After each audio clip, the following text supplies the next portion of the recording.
Hello students, कैसे हैं आप। जैसे कि हमने आपसे वायदा किया था कि हम हाई स्कूल स्टैंडर्ड और इंटर के लिए डेली एक लेक्चर प्रोवाइड करेंगे।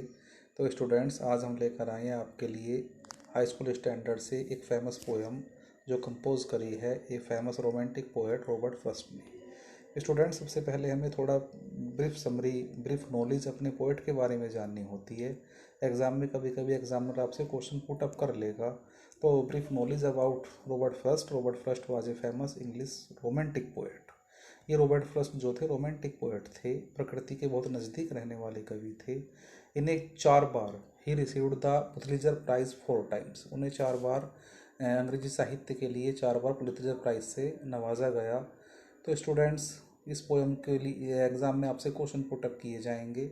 उसमें आपसे एक सेंट्रल आइडिया पूछा जाएगा और आपसे कॉम्प्रिहेंशन पैसेज के रूप में क्वेश्चंस पुटअप किए जाएंगे, जिनके लिए आपको इसकी थोड़ी हिंदी की नॉलेज रखनी बहुत ज़रूरी है स्टूडेंट्स। तो हम इसको लाइन टू लाइन डिस्कस करेंगे स्टूडेंट्स। स्टार्ट करते हैं। The way a crow shook down on me, the dust of snow from a hemlock tree has given my heart a change of mood and saved some part one day I had road.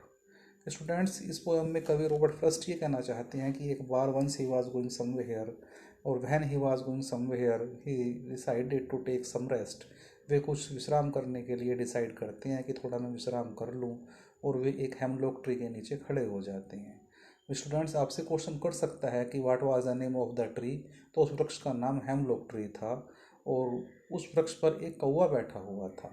कवि ने ध्यान नहीं दिया कि कौन बैठा हुआ है, तो कौवा बैठा हुआ था। The dust of snow from a hemlock tree. और जब राइटर उसके नीचे खड़ा हुआ था और सभी कौवे ने अपने पंख फड़फड़ाए, और जो बर्फ़ के कण थे, जैसे कि टाइटल ही पोएम का डस्ट ऑफ स्नो है, बर्फ़ के कण, तो बर्फ़ के कण कवि के शरीर पर गिरने लगे। स्टूडेंट्स, नेक्स्ट लाइन्स हैं has given my heart A change of mood. इस कंडीशन में जो राइटर का जो कंडीशन थी मूड की, वो चेंज हो जाती है, उसका मूड अपसेट हो जाता है, वो पूरे दिन परेशान रहता है। And saved some part of day I had rued. और जो दिन का बाकी समय था वो पूरे दिन परेशान रहता है।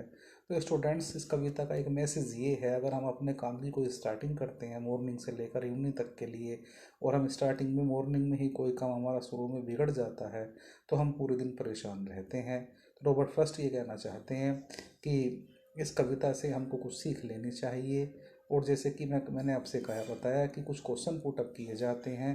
तो क्वेश्चन इस तरह के पूछ सकता है, who was sitting on the tree. तो आंसर आप बच्चों देंगे, a crow was sitting on the tree. Next question बन सकता है students, where was the poet standing. कभी कहाँ खड़ा हुआ था, तो आंसर बनेगा the poet was standing under a hemlock tree. और क्वेश्चन बन सकता है, where was the poet going. कोई नहीं जानता कहाँ जा रहा था, रोमांटिक पोएट थे, कहीं भी घूमते हैं, तो the poet was going somewhere. Next question बन सकता है, what was the condition of the mood off the poet. कवि के मूड की कंडीशन कैसी थी। तो जैसे कि हमने इस पोएम को पढ़ा, the condition of the mood off the poet was very miserable. उसकी कंडीशन जो थी मूड की, काफ़ी अधिक वो कष्ट में थी, क्योंकि he remained whole day upset, वो पूरे दिन परेशान रहता है। तो इस तरह से ही क्वेश्चन एग्जाम में बनते हैं। राइम स्कीम पुटअप की जाती हैं। राइम स्कीम मैंने आपको समझाया था क्लास में भी कि ABCD 4 लाइनें होती हैं। जो 4 लाइन का स्टैंजा पोएम का होता है उसे स्टूडेंट्स हम क्वार्टरिन बोलते हैं। और तो इसकी राइम स्कीम बने, देखिए, crow crow rhymes with snow बनेगा पहली लाइन और तीसरी line, crow rhymes with snow. और जो नेक्स्ट लाइन सेकंड लाइन है और फोर्थ लाइन है, मी राइम्स विद ट्री। इन्हें लिखने का तरीका आप याद रखेंगे, क्रो राइम्स विद स्नो और मी राइम्स विद ट्री। कभी कभी क्वेश्चन का आपसे ये करेगा, what is the title of the poem. Title का मतलब स्टूडेंट्स होता है कि इस कविता का नाम क्या है। तो आप लिखेंगे the title of the poem is dust of snow. या आप ऐसे लिख सकते हैं, name of the poem dust of snow, name of the poet Robert Frost. तो स्टूडेंट्स, इस क्वेश्चन का सेंट्रल आइडिया भी एग्जाम में आपसे पुटअप किया जाएगा, क्वेश्चन पुटअप किए जाएंगे। और सेंट्रल आइडिया भी लगभग 4 मार्क्स का होगा और 4 मार्क्स के आपसे क्वेश्चन पूछे जाएंगे। तो थोड़ा ब्रीफ सर में मैं आपको बताता हूँ। पोएम के सेंट्रल आइडिया के रूप में आप सेंट्रल आइडिया भी कर सकते हैं या 4 लाइन की आप पोएम भी कर सकते हैं। मेरा ये मानना है स्टूडेंट्स, यूपी बोर्ड के जो बच्चे हैं वे सेंट्रल आइडिया के अलावा आप 4 लाइन की पोएम लिखें। और पोएम में हमेशा पंचुएशन मार्क, जो एक्सक्लेमेशन मार्क जो होते हैं, उनका फर्स्ट लेटर कैपिटल बनता है फर्स्ट लाइन का पोएम का। तो स्टूडेंट्स उसे ज़रूर ध्यान रखें। तो आप इसे ध्यान से पढ़ें, समझें, और अगर कोई बात हो तो मुझे कमेंट बॉक्स में लिखें, सर इस तरह से ये समझाइए, बताइए। ठीक है स्टूडेंट्स, जय हिंद, जय भारत।